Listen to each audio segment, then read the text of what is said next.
What is going on, everyone? Welcome into our next draft grades video here for the 2022 NFL draft. Just want to say one more time, I'm not here to basically be NFL Network and tell you how great your team's draft was and paint rainbows and butterflies over every decision every team made this weekend. I'm going to keep it real here. I'm going to tell you what I think about every team's draft based on my own pre-draft evaluations. I understand I'm going to have some misses here, just like your team's general manager is going to have some misses.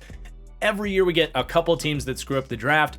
I'm here to tell you, in my opinion, which teams I think could have walked out of this draft with a lot more, and also to celebrate the teams that had awesome drafts as well. So let's have some fun. Please do hit that like button down below. Really helps me out more than you even know, helps push this video out to other NFL and NFL draft enthusiasts just like you. Also, make sure you subscribe. You can check out all of my draft grades on every team in the league. And you're also not going to want to miss my summer deep dive series where we're going to be going team by team, counting down my power rankings, taking an extended look, previewing every team. Already got some great guests lined up for the series over the summer. Going to be just so fun. So make sure you guys subscribe and let's get into it.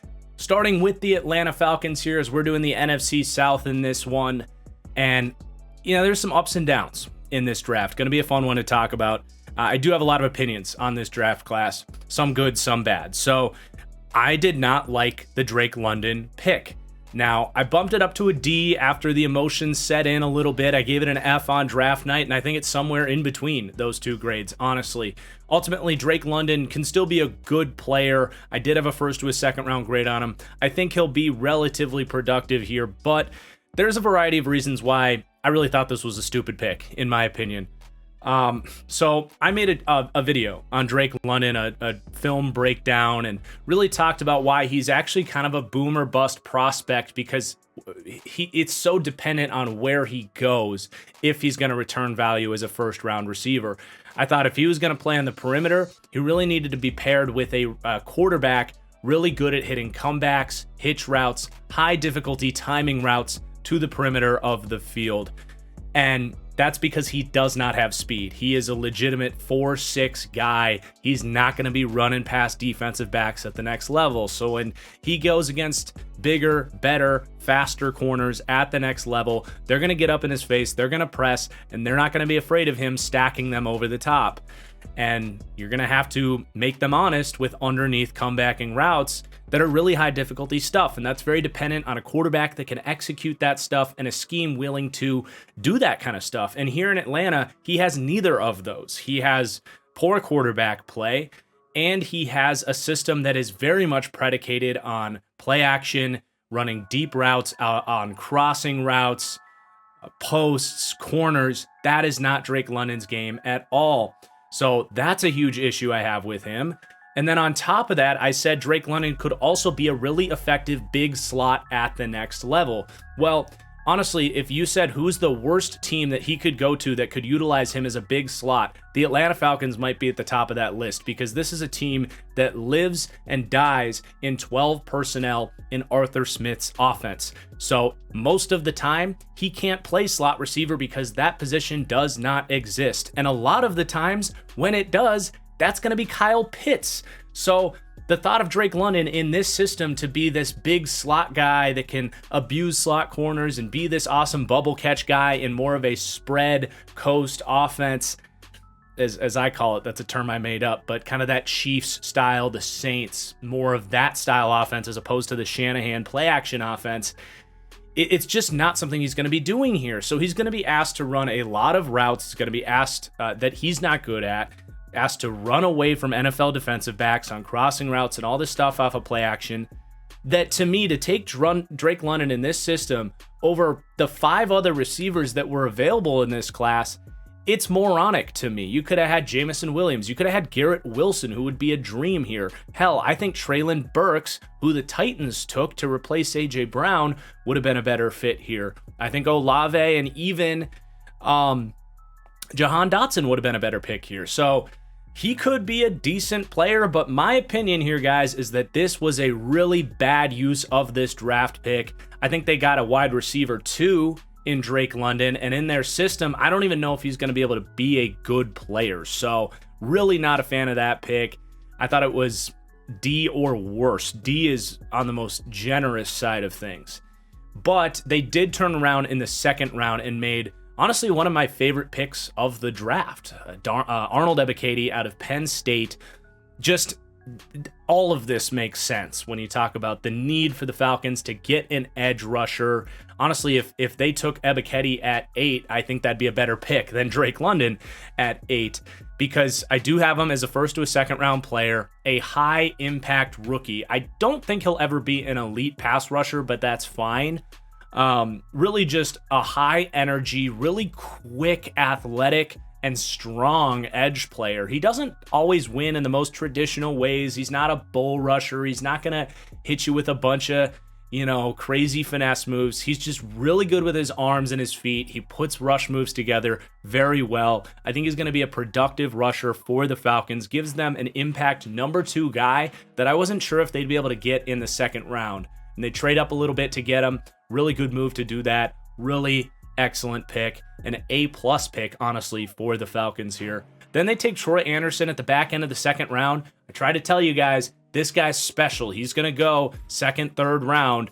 He was LB5 for me in this class, and this is a great spot for him to go because he's a bigger bodied option there next to Deion Jones. They needed this linebacker. Physically speaking, I've said this a million times, he is actually a clone of Isaiah Simmons out of Clemson. Both guys didn't have a lot of experience at linebacker. Troy Anderson, for different reasons, played some running back, played a little bit of everything for them, even played some quarterback for them. But his first year at true full-time linebacker was his last season, and you could really see him develop throughout the season. They may have found a steal here in Troy Anderson, so a very good pick.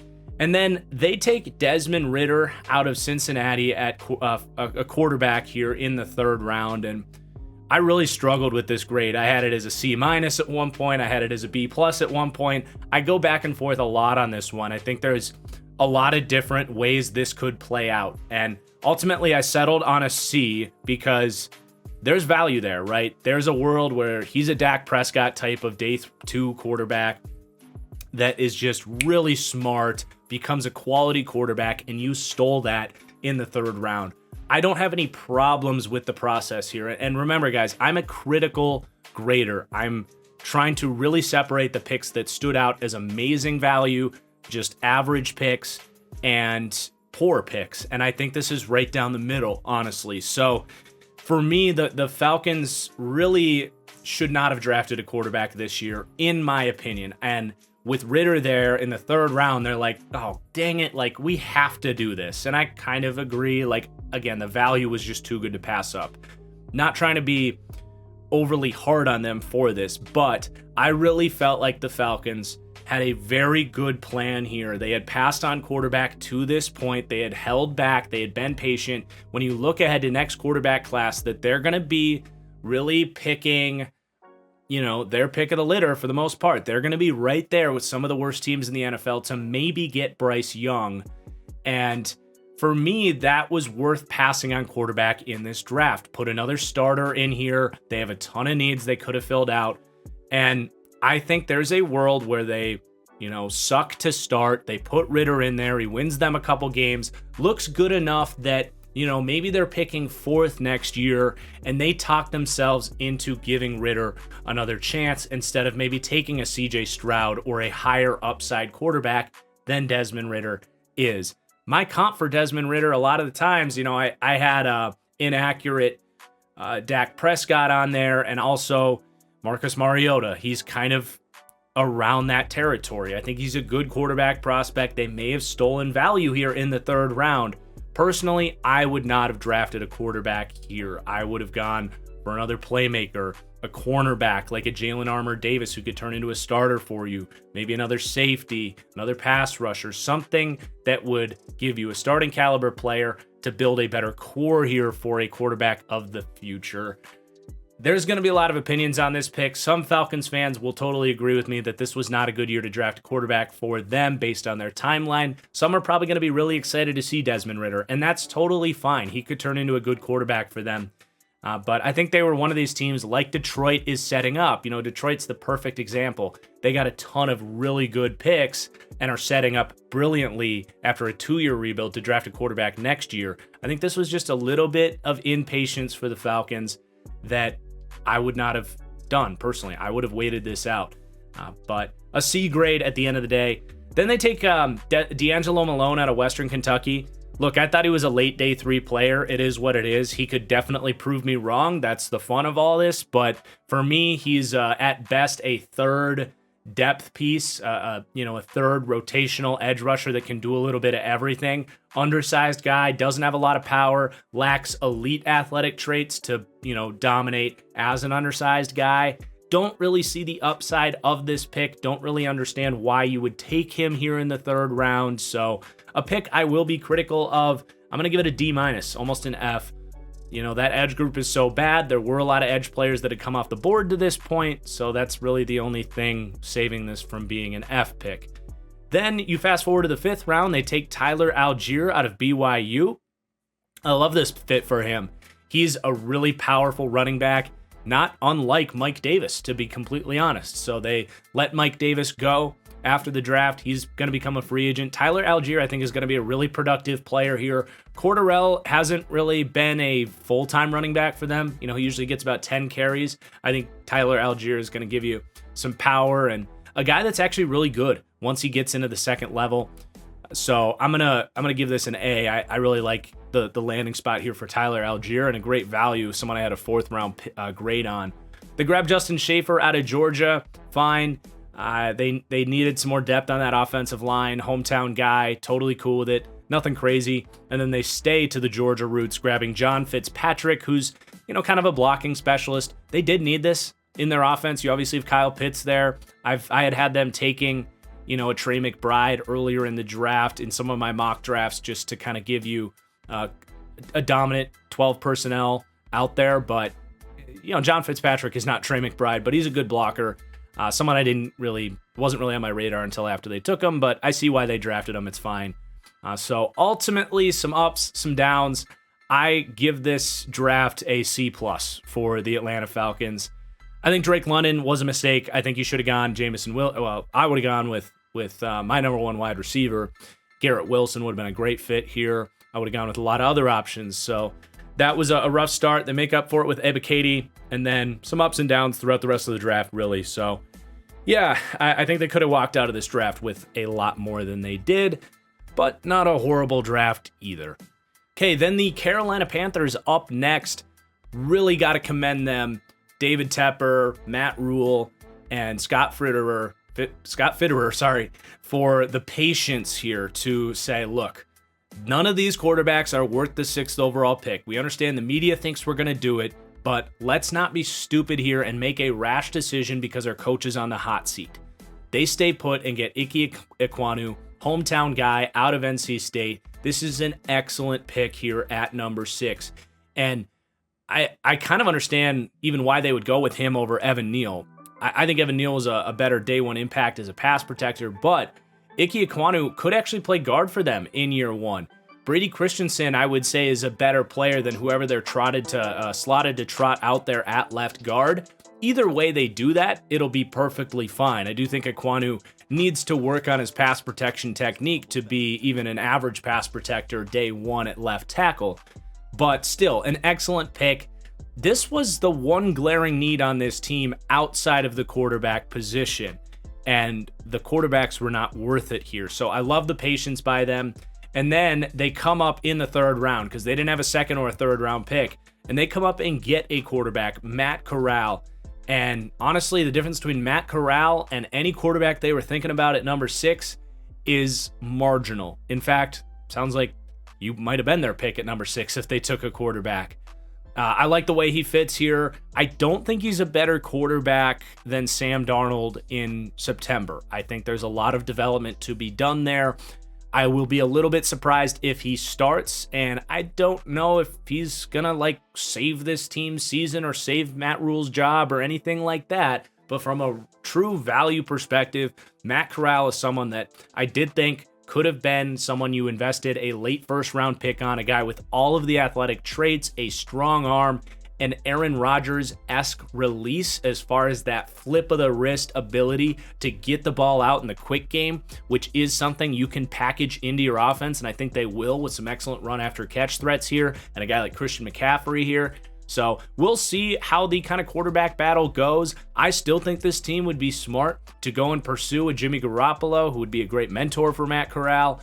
And honestly, I think the Panthers could compete in the NFC after this draft, having gotten Ike Ekwonu to patch up that offensive line early on, if they were to make that move. Rolling out Sam Darnold to Matt Corral, you're probably picking in the top 10 again next year. But either way, you're having a great draft to this point. Then they just go all athletic freaks down the rest of the board, which is a really good strategy for the day 3 of the draft.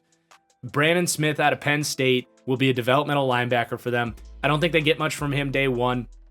The upside for Brandon Smith is just too much to pass up this late in the draft. Really young guy declaring as a junior out of Penn State. He's not Micah Parsons. He's nothing close to it. This guy has no idea what he's looking at. He can't see the field right now. He's very timid in the run game and just has really no feel in coverage either. Like, he is a complete moldable ball of clay of a linebacker. He might need 2 or 3 years before he gets there. But a mid-4th round pick for a guy with incredible size and speed and movement ability is definitely worth it. I like that pick. Amari Barno, I wasn't the biggest Amari Barno fan, but in the 6th round, absolutely. This is an edge player with 4.4 speed. I want to shout out my guy Mike Renner at PFF, had the take of move him to tight end. This guy's, built like a tight end, 6'5", 245, ran a 4.37. He's just as raw at edge as he is at tight end. I like that take. I would give him a go as a pass catcher, but he fills the role of Hassan Reddick, who is kind of a hybrid outside backer, speed rusher type. He's not going to be Hassan Reddick right away. Probably is not going to see the field all that much right away.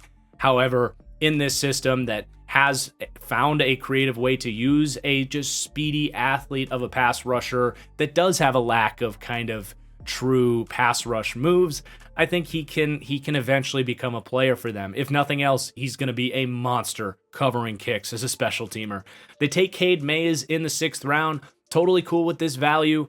He was the one player this year that I gave the tag, looks like Tarzan, plays like Jane. This guy looks like a 1st round pick at guard. He was recruited as a 5-star prospect out of the SEC, but never really had a lot of development, never really improved his technique, and honestly didn't always play with the consistent tenacity that you want to see from an offensive lineman. So someone you've got to kind of get to buy into the culture here, but hey, now that he's in the NFL, something he's probably been waiting on for a long time, he's got an opportunity to go out and win an offensive line spot on this bad, I don't even want to call it a bad offensive line now. I think they did a really good job this offseason to patch that thing up, but that there is an opening on the left side of the line there, probably at left guard, where he could potentially come out and prove to be a steal for them in the 6th round. I don't think it happens, but it's definitely worth the dart throw this late. And then they take Kalen Barnes out of Baylor. I liked what I saw from Kalen Barnes. Reminds me a little bit of Jonathan Jones for the New England Patriots, who actually was undrafted in 2016, but just a smaller corner with elite speed that you can use as a matchup corner. They obviously have a lot of guys in here. J.C. Horn, they're hoping C.J. Henderson comes along. They bring Jackson back. So Barnes has a 4th corner here, a guy that can cover kicks. You can bring him in and just say he's got to cover. I don't think he'll be able to cover Tyreek Hill, but let's say, I don't know, he's going against his Baylor teammate for the Patriots in Tyquan Thornton. Just say, hey, you have the speed to run down the field with this guy that the other team's probably just sending him deep, and he can hang with that vertical speed. So I like that pick a lot as a late 7th round pick, a total bargain in my opinion. So there is the Panthers draft. I think they did an excellent job. A round of applause for the Panthers, for all of the guys in that organization that I think have had a rough team building run over the last maybe 500 days or so. I think they're back on track. This is a team that a couple years ago, I really liked their trajectory, and I think they're back on track, and excited to see what could maybe become of Matt Corral. But they still have a lot of stuff to figure out before we get too excited here, but definitely an excellent draft for the Carolina Panthers. Then the New Orleans Saints, a shorter draft class here. They gave up 1 million picks to go get Chris Olave here at 11. So I love Chris Olave on the Saints. In a vacuum, that's an A pick. He fits perfectly with that offense, with that system, as a complementary skill set to Michael Thomas. Absolutely love it. The thing is, they gave up, as I said, a bazillion picks here. So you do have to be a little bit critical of the value preposition here to go get Chris Olave. Again, I'm a critical grader. A B grade is a very good pick, but not some slam dunk pick when you're giving up all of the draft picks that they did to go get him. So I do love the way he fits in there. He makes them a more complete, more competitive football team right away. The Saints kind of beat to their own drum, so I understand why they did it, and a good pick to go get Chris Olave. Then Trevor Penning at 19, with a first to a second round grade and some questions on his pass protection on day one. I think this is about as early as I would have thought about Trevor Penning. Some people were really hard on Penning, just, kind of treating him like a second, third round guy. I can see where you reach that conclusion because he really does have a lot of work to do in his technique. He gives up inside moves very easily. He does not protect his chest, but this is a staff that's done a very good job developing offensive linemen, and Trevor Penning is a freak among freaks. He has every single check mark you could want. He might struggle a little bit in year one, but I do think he'll get there and be, honestly, a franchise left tackle for the Saints. So hard to hate that too much. But again, this team got really aggressive to make these two guys their guys to go all in on this year. You're not going to be picking in the first round this year. You gave up a second round in 2 years. Is this going to be a couple picks that gets them over the hump to win a Super Bowl? No, I don't personally think so. I think they'll be a much more competitive team, but I think when we're grading draft grades, value does come into play, and it's worth noting that the Saints gave up a lot to make these two guys their guys, just as they did trading up for Marcus Davenport back years ago. Then we have Alontae Taylor in the second round. I think it's a decent pick. He's a really fast corner. He'll be a matchup guy for them. They have a deep secondary. He's someone that I thought could maybe play some safety for them, play some slot, play kind of wherever you need him. His speed definitely shows. There's a lot of good things about him. For me, this was a little bit rich. I thought there were some better corners available that they could have taken. Ultimately, an average pick. I think he'll play a role in that defense that's going to be pretty good. Then down into the fifth round, you get DeMarco Jackson, linebacker out of Appalachian State. I love him as a backup linebacker. He's a very complete player, throwback type, very slim lower half, big upper half, a heavy hitter. When he makes contact, he'll light you up. Solid speed. He'll be a good special teamer for them. And if anything happens to one of your starters, he can come in and provide some good immediate depth. Then they take Jordan Jackson out of Air Force, someone that was on my guys list, just in an interior defensive class that only had a few fascinating names. I did think Jordan Jackson way down the board was one of those guys. Really fun to see him get drafted. Honestly, I think they probably see a lot of Cam Jordan in him, a little bit of Peyton Turner in him. They love these massive, athletic, big-bodied pass rushers. Jordan Jackson, if you look at him as more of that 4-tech, 5-tech type of defensive end, is a much more fascinating in this system. He's a much more fascinating prospect, and he was already fascinating. In theory, Jordan Jackson was actually, not even in theory, he literally was the most productive pass rusher as an interior guy in college football last year. So obviously a lower level of competition, but that's worth something. He's just really quick. He's really athletic. He's put on a lot of weight every single year, having to go through that Air Force off the field regimen that they hold him to. It'd be tough for him to be at 300 and 310 pounds. So now into the NFL, very fascinating prospect. We'll see if anything comes of him, but a very good system and a team that has done a good job developing kind of multiple type tweener type defensive lineman. So ultimately, I give the Saints a B grade. They gave up a lot to make this draft happen, but I think these were the finishing touches they needed to make the Saints a competitive team this year, and that's what they're going for. I think there's areas that you can criticize as far as maybe Alontae Taylor going a little bit early and them giving up as many draft picks as they did to make this their draft. I don't think this is some remarkable, like, oh my God, wow class, considering how much they gave up to do it, but it is a very good class. Then the Tampa Bay Buccaneers. This is actually a draft that I think got better as it went on. They trade out of the first round. A couple of guys they looked like went, and they take Logan Hall out of Houston. A lot of people are going to really like this pick. Some people had him as a top 50 player in this draft. Some people had him as a first round guy. I disagreed. I thought he was a really raw kind of tweener type that I wasn't really comfortable taking in the top 50 of this draft. But he kind of went to the perfect spot, and I think he's going to be a good player for the Bucs. So I can't be overly critical of it. Even if I think it was a reach, they needed a 3 technique next to Vita Vea. They've lost some veterans there. William Golston feels like he's 80 years old at this point. But Logan Hall is very William Golston-esque. He's a tweener type. He's played some edge. He's played some interior. I think he gives you a little bit more juice than you have in William Golston. So I think those guys will both play as 3-4 defensive ends for them. You're going to have lanes cleared up because Vita Vea is in there. It's really an ideal spot for Logan Hall. And I compared him to Emmanuel Ogbah as a high-end comp. Ogbah took multiple years to really add the play strength he needed to thrive in the NFL, and took a couple different teams to find the right spot to utilize him in the right way. Well, I do think Tampa could plug him right into a similar role, and you might get a productive player like Emmanuel Ogbah, who just signed a massive contract extension in Miami. So even though this reminds me a little bit of the Brandon Ayuk pick several years ago for the Niners, where I had a 3rd round grade on the guy, but he went to the perfect landing spot and was an immediate impact. Reminds me a little bit of that with Logan Hall. So I will not be surprised if he exceeds this C+ grade very quickly in Tampa. Then they go with one of my guys, Luke Goedeke, actually in the 2nd round.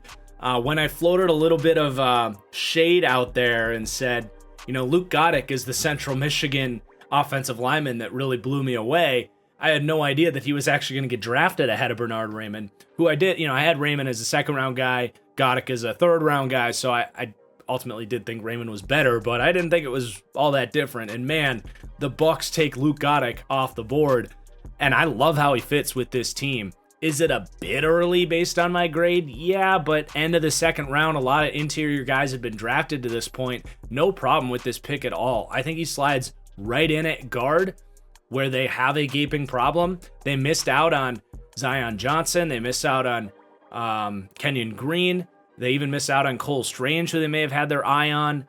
And yeah, I think this is a really good pick. I think he's going to fit right in with the run blocking that they do. He's just a road grader and a dickhead of a blocker, if you will.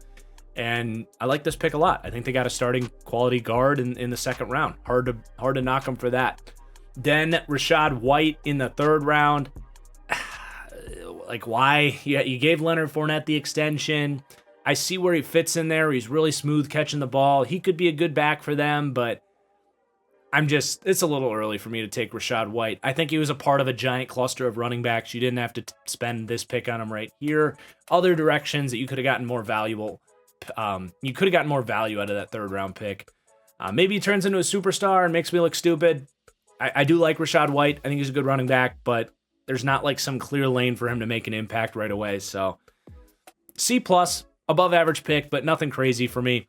Then they take Cade Otton in the 4th round.